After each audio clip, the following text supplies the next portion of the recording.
Welcome बच्चों, स्वागत है आपका अपने खुद की यूट्यूब चैनल यूवी क्लासेस पर। आज हम दोबारा 10th के लिए वापस यहाँ पे एक न्यू लेक्चर लेके आए हैं। जैसा कि आपको पता है इलेक्ट्रिक करंट के ऊपर जो आज नए हैं वो इस पे ध्यान से सुने कि इलेक्ट्रिक करंट के हमारे 3 प्रीवियस लेक्चर हो चुके हैं। हमने बहुत बेसिक से और बहुत अच्छी एक्सप्लेनेशन की थी उनकी, जिसमें पहला जो लेक्चर था उसके अंदर मैंने आपको इलेक्ट्रिक करंट के बारे में बताया था।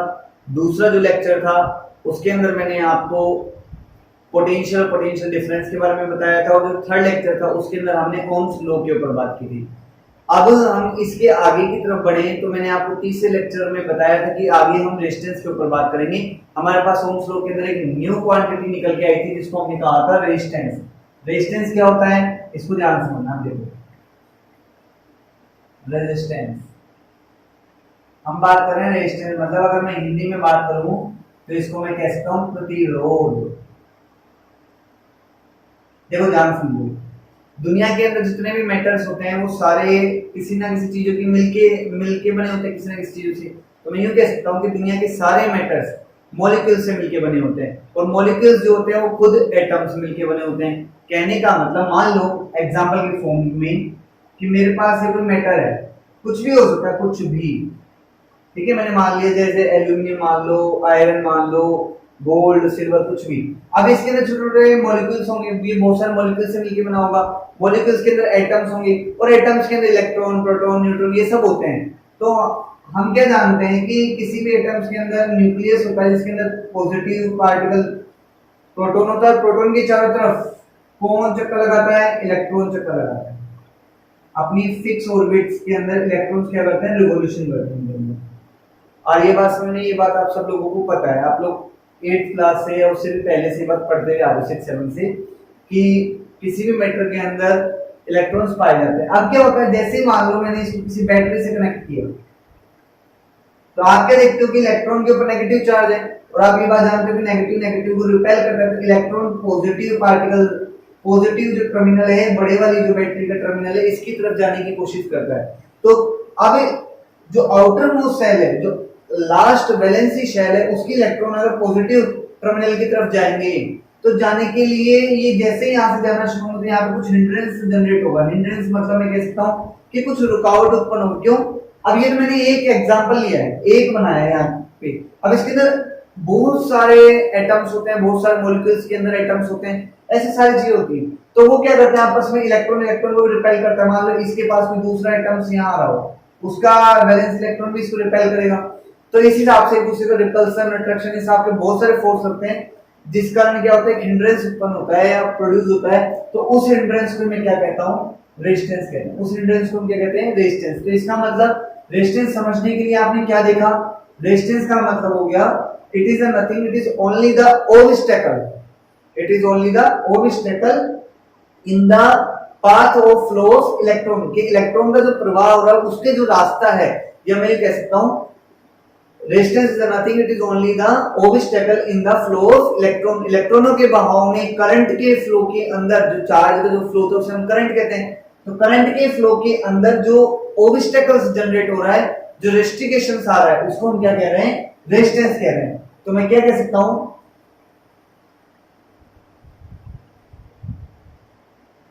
Resistance is nothing, it is the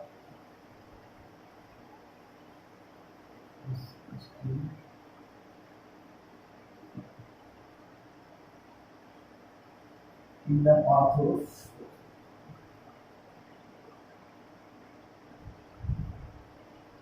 path of flow of electron। कहने का मतलब कि इलेक्ट्रॉनों के प्रवाह का जो रास्ता होता है, इलेक्ट्रॉन का जो प्रभाव होता है, उसमें जो रुकावट होती है, जो रेस्ट्रिक्शन उत्पन्न हो रहा है, प्रोड्यूस हो रहा है, इसकी जगह रेस्ट्रिक्शन वर्ड भी लिख सकते हैं। तो उसको हम क्या कह रहे हैं? रेजिस्टेंस कहते हैं। मैंने आपको बताया था ओम्स लॉ के अंदर इसके लिए सिंबल जनरली आर यूज किया जाता है। क्या सिंबल यूज करते हैं हम लोग? आर यूज करते हैं। बात समझ में आ रही है? तो इस हिसाब से हमने क्या देखा कि जैसे मान लो इसको मैं ऐसे समझूं, मैंने ये बताया कि ये दूसरा कोई मटेरियल है। अब ऐसे मान लो, ठीक है, देखो थोड़ा इजी वे में समझूं। मैंने मान लिया सारे इलेक्ट्रॉन्स है वैलेंसी शेल के नेगेटिव चार्ज है, पॉजिटिव फिर पार्टिकल प्रोटॉन दिखाने से मतलब नहीं, न्यूक्लियस के चारों अंदर होते हैं और ये न्यूक्लियस के चारों चक्कर लगाते हैं, ये इस तरफ जा रहे हैं। अब देखो इलेक्ट्रॉन इलेक्ट्रॉन को रिपेल करता है, ये यहां आएगा तो ये इसको पीछे रिपेल करेगा, ये इसको पीछे रिपेल करेगा, ये इधर रिपेल करेगा, तो मतलब फिर ये उल्टा सीधा, तो रिपल्सन फोर्स जब ऐसे लगेगा और टोटल ओवरऑल इधर जाना चाहिए, क्यों नेगेटिव। यहां से पोटेंशियल आपको मैंने बताया था कि इलेक्ट्रॉनों के फ्लो करने के लिए जो पावर होती है, जो कैपेसिटी होती है, उसको हम क्या बोलते हैं, पोटेंशियल बोलते हैं। तो यहां से जैसे नेगेटिव यहां लगा तो पॉजिटिव की तरफ इलेक्ट्रॉन क्या करेंगे, मूव करने की कोशिश करेंगे। तो इसके बीच में, इसके अंदर जो हिंड्रेंस, जो रेस्ट्रिक्शंस या ऑब्स्टेकल्स जनरेट हो रहा है, उसको हम क्या कह रहे हैं, रेजिस्टेंस कह रहे हैं। तो रेजिस्टेंस का मतलब कुछ भी नहीं है, केवल एक रुकावट है, रास्ते में क्या हो गई, रुकावट हो गई। तो आई थिंक आपको समझ में आ गया होगा, इसको नोट करो। हो गया, चाहे फिगर भी बना सकते हो समझने के लिए।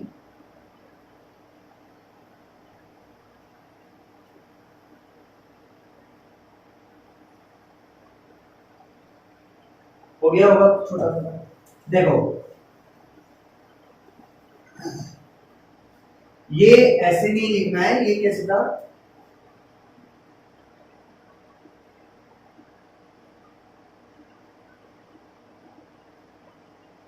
it is generally denoted by capital R। R small r capital R, R symbol generally काम में लेते हैं। R का रेजिस्टेंस या रेस्ट्रिक्शंस जो वर्ड है उनसे लिखा है, ठीक है। अब देखो आगे क्या होता है, इसकी डिपेंडेंसी, ये कैसे कैसे डिपेंड करता है, डिपेंडेंसी ऑफ रेजिस्टेंस, ये डिपेंडेंसी लिखो सीधा, ठीक है। ये क्या होता है, ध्यान सुनिए। अब मान लो मेरे पास एक वायर है ए बी, ठीक है, ये L1 लेंथ का है और दूसरा वायर है ये L2 लेंथ का, ये CD है।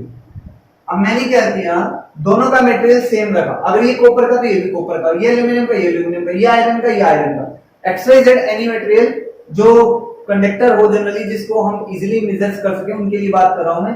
अगर इसके लिए लूं और इसकी प्रॉपर्टी वगैरह सारी कैलकुलेट कर लूं, ठीक है, और मैं अगर इसके लिए लेंथ और रेजिस्टेंस के बीच में एक ग्राफ प्लॉट करूं और इसके लिए भी करूं, कर लिया।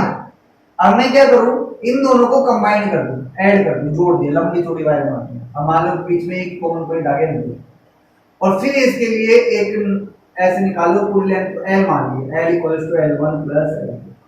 तो मैं क्या देखता हूं कि जैसे जैसे लेंथ बढ़ रही है वैसे वैसे रेजिस्टेंस बढ़ना शुरू हो जाता है, और वो भी कैसा बढ़ रहा है, लीनियरली बढ़ रहा है। कहने का मतलब मैंने क्या देखा कि रेजिस्टेंस और लेंथ के बीच में अगर मैं कर्व ड्रॉ करता हूं, ये रेजिस्टेंस मान लो, ये L मान लो, तो लेंथ जितनी बढ़ाता जाता हूं रेजिस्टेंस भी उतना ही बढ़ता जाता है।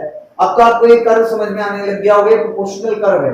तो कहने का मतलब R प्रोपोर्शनल L, क्यों मैंने आपको समझाया था कि V प्रोपोर्शनल I ओम्स लो, कि किसी वायर के एजेस पर, एंड्स पर लगाया गया पोटेंशियल या पोटेंशियल जो डिफरेंस प्रोड्यूस होता है वो उसके अंदर से फ्लो करंट भी क्या होता है, डायरेक्टली प्रोपोर्शनल होता है। फिजिकल स्टेट को हम क्या रखते हैं, कांस्टेंट रखा जाए तो वही बात R प्रोपोर्शनल L मिल गया। तो कहने का मतलब मैं कह सकता हूं resistance of any conductor is directly proportional to the length of the wire के इक्वल कंडक्टर है हमारे पास, ठीक है यार। मतलब दैट इज क्या मतलब निकला, R proportional L, equation number first. Similarly देखो, अगर अब क्या किया जाए, इसकी जगह हमने क्या किया, अब दोनों ये वही वायर लिए वापस AB और CD जो वायर थे, लेकिन अब की बार क्या करा है, इनकी लेंथ को सेम कर दी।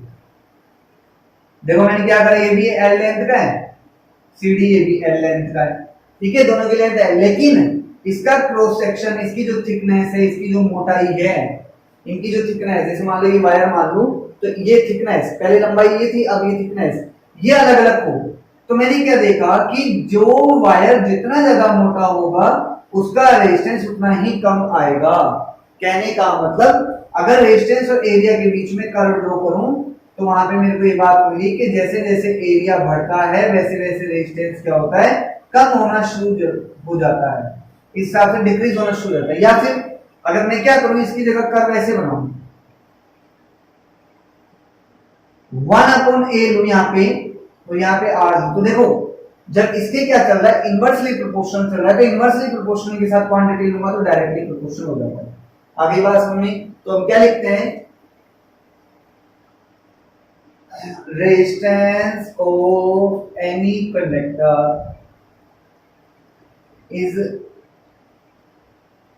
inversely proportional to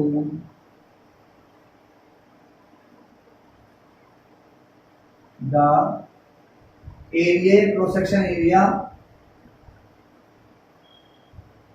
देखो एरिया को ही क्रॉस सेक्शनल एरिया भी कहते हैं, ठीक है। दैट इज क्या मतलब निकल रहा है, R inversely proportional to A. Question number 2, इसके लिए ये वाला कर्व हो गया, इसके लिए दोनों कर्व आप डिनोट कर सकते हो, ठीक है।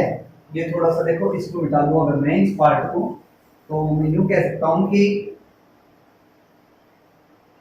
अगर ए और आर लूंगा तो इस हिसाब से आ जाएगा, ये स्ट्रेट लाइन है, और अगर इसको 1/a कर दूंगा और ये r रखूंगा तो ये इस हिसाब से रहेगा, ठीक है। बात समझ में आ रही है। अब हम क्या कर सकते हैं, इक्वेशन फर्स्ट जो कह रहा है वो कह रहा है r प्रोपोर्शनल है, ये भी r प्रोपोर्शनल 1/a बता रहा है, तो मैं दोनों को मिला दूं on joining of equation first and second. So we have r proportional l/a, therefore r जो प्रोपोर्शनल है l के प्रोपोर्शनल है और a के इनवर्सली प्रोपोर्शनल है, ये 1/a के डायरेक्टली प्रोपोर्शनल है, ठीक है। इसका मतलब ये निकला कि r बढ़ाऊंगा, l बढ़ाऊंगा तो r बढ़ेगा और a बढ़ाऊंगा तो r घटेगा, ठीक है। और increasing the value of a the value of r भी डिक्रीज्ड। तो इसका मतलब अगर अब आप क्या जानते हो, प्रोपोर्शनल साइन हटता है तो वहां पे कोई कांस्टेंट आता है k, मैंने कंसीडर कर लिया, यहाँ पे k आ गया, ये ना, ये आपके एक तरह से फॉर्मूला बन गया, बहुत इंपॉर्टेंट फॉर्मूला। यहां जो k होता है, k is a constant which is called as specific resistance और resistivity। इस बात पे याद रखना, ये बहुत इंपॉर्टेंट टर्म है, k is a constant which is called as specific resistance और resistivity। ये क्या होता है इसके बारे में बताता हूं, नोट करो।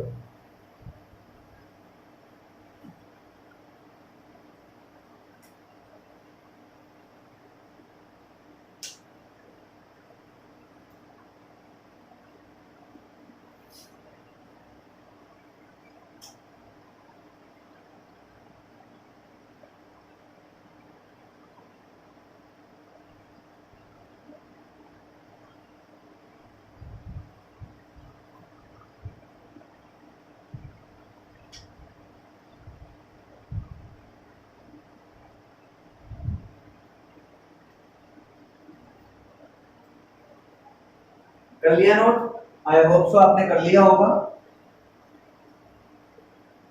कर लो आराम से, अच्छे से नोट करो। देखो साथ साथ प्रैक्टिस भी करते रहा करो, एक बार में नहीं समझ में आए वीडियो को 2 बार देख लिया करो, क्योंकि आप लोग स्टार्टिंग कर रहे हो अभी फिजिक्स के अंदर, भाई 8 9 10 क्या होता है, बेस होता है, फिर 11 से particular physics chemistry biology mathematics ये सब इंडिविजुअल सब्जेक्ट हो जाते हैं। तो इसलिए यहाँ पे आप केवल एक साइंस के अंदर ब्रांच पढ़ रहे हो, आगे जाओगे तो पूरी बुक चलेगी इनके ऊपर, बहुत बड़ी रिसर्च होती है इनके ऊपर, तो दिमाग लगाया करो थोड़ा, एक बार में नहीं सुनना है दोबारा देख लिया करो, हो गया नोट। आप देखो अब हम क्या कह सकते हैं, ये क्या होता है इसको समझो ध्यान से। मेरे पास आ गया कि इक्वेशन ए और बी को जोड़ने के बाद, 1 और 2 को जोड़ने के बाद ये मिला, जहां पे के को मैंने कांस्टेंट बताया था। तो अगर मैं के की बात करूं कि r इक्वल्स टू के एल अपॉन ए था, यहां से के निकालो, r इंटू ए अपॉन एल। सबसे पहले तो इसकी यूनिट बनाओ, लिख के होता क्या है फिर देखते हैं। जो यूनिट की मैं बात करूं, यूनिट ऑफ के, देखो r की यूनिट क्या बताई थी आपको, ओम,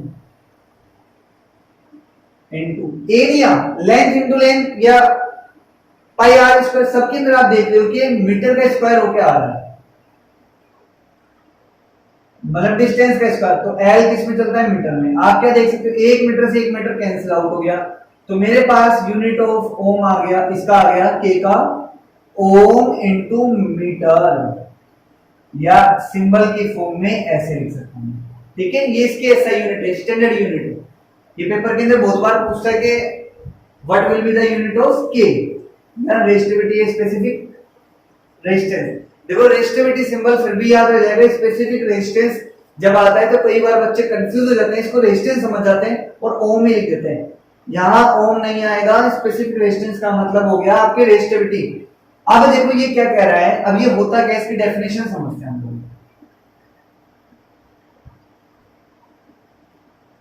डेफिनेशन देखो, if A equals to 1 metre square, मान लो 1 मीटर स्क्वायर है, and L equals to 1 metre, then K equals to R into 1/1, ये metre square upon metre which is equals to R ohm into metre.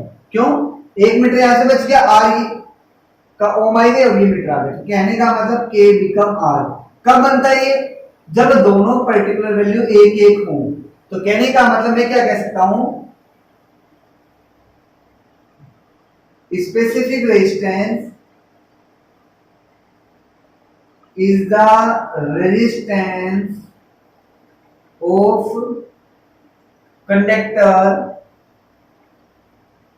Having cross sectional area 1 metre square and length is 1 metre. यहां पे cross sectional area है, साफ नहीं दिख रहा हो तो ये क्रॉस सेक्शनल एरिया है, या मैं इसको यूं भी लिख सकता हूं, specific resistance is the resistance of that conductor whose cross sectional area and length are 1 metre square and 1 metre respectively. कैसे कह सकता हूं, it is the resistance, it is the resistance of conductor whose, जिसकी dimension क्या क्या है, whose area and length are 1 metre square and 1 metre, देखो उधर नहीं दिख रहा होगा, इधर लिख दिया रेस्पेक्टिवली। ये क्या बोल रहा है कि उस कंडक्टर का रेजिस्टेंस जिसका एरिया और लेंथ क्या है, 1 मीटर स्क्वायर और 1 मीटर है रिस्पेक्टिवली, तो उसके रेजिस्टेंस को हम क्या बोलते हैं, स्पेसिफिक रेजिस्टेंस या रेजिस्टिविटी कहते हैं। आगे बात समझ, जब हमने यहां पे लिखा तो लेंथ और एरिया का फैक्टर क्या कर दिया, 1 1 कर दिया, तो यहीं से एक बात, बहुत इंपॉर्टेंट बात निकल के आती है, डिपेंडेंसी। कि अगर मैं बात करूं कि स्पेसिफिक रेजिस्टेंस की बात करूं, के की बात करूं या रेजिस्टिविटी की, तो इट ओनली डिपेंड्स ऑन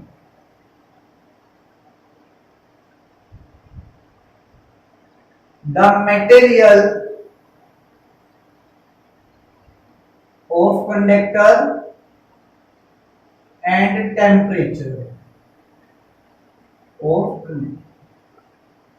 ये material and conductor of temperature, देखो मैंने अलग अलग भी लिख सकते, एक साथ भी लिख सकते हो। It only depends on the material, it only depends on the nature of material. Sorry ये तो गलत लिख दिया, मटेरियल नहीं आएगा, नेचर आएगा, वही बात हो गई।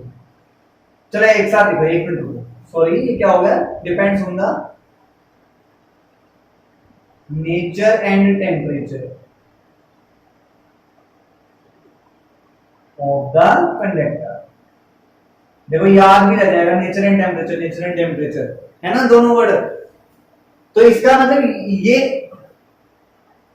इट डज नॉट डिपेंड, ये वाली लाइन 3 स्टार करके लिख लेना, ये वाली बहुत इंपॉर्टेंट है। ये इवन 12th के अंदर भी कई बार क्वेश्चन आता है, 11 12 तक ये बहुत इंपॉर्टेंट होता है। It does not depend on the length and cross section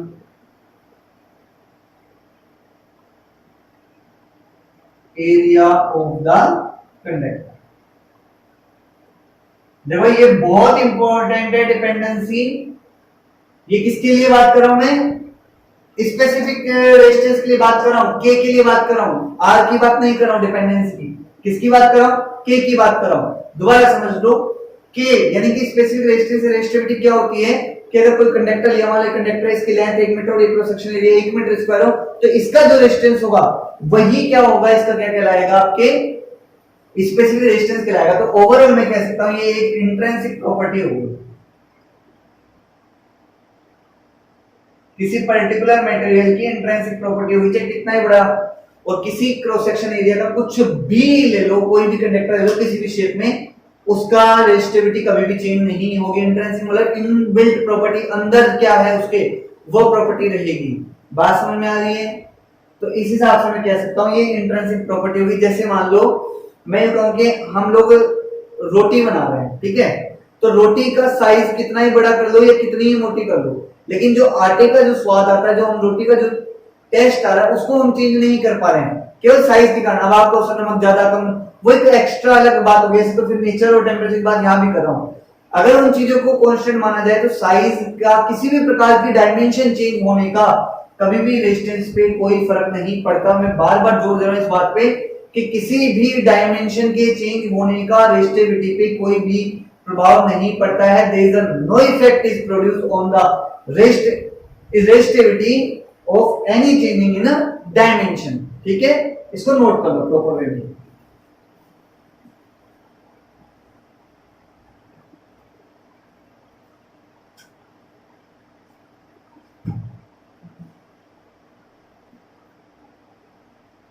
तो प्यारे बच्चों, आज के लिए इतना ही।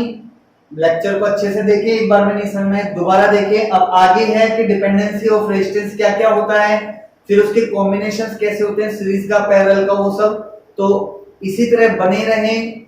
और अब इसके जो क्वेश्चंस आएंगे वो क्वेश्चंस भी आपको कराऊंगा। मैं पहले सोच रहा हूं एक बार सीरीज और पैरेलल कॉम्बिनेशंस ले आऊं, फिर उसके बाद जो पोटेंशियल डिफरेंस के क्वेश्चंस हैं आपके, वर्क डन के कुछ क्वेश्चंस हैं, या फिर करंट से रिलेटेड जो क्वेश्चन है, या फिर सीरीज के जो क्वेश्चन है, हो सकेगा तो ये चैप्टर खत्म होने के बाद या इस चैप्टर के जो ये मेरे 2 लेक्चर और हो जाए उसके बाद आपको मैं एक क्वेश्चन की प्योर लेक्चर ही क्वेश्चन का बना दूंगा न्यूमेरिकल्स पे, जिसके अंदर आपको न्यूमेरिकल कराऊंगा।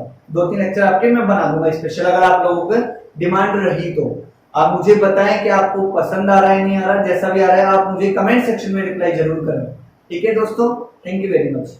तो बच्चे इसे अच्छे से तैयार करें। Thank you.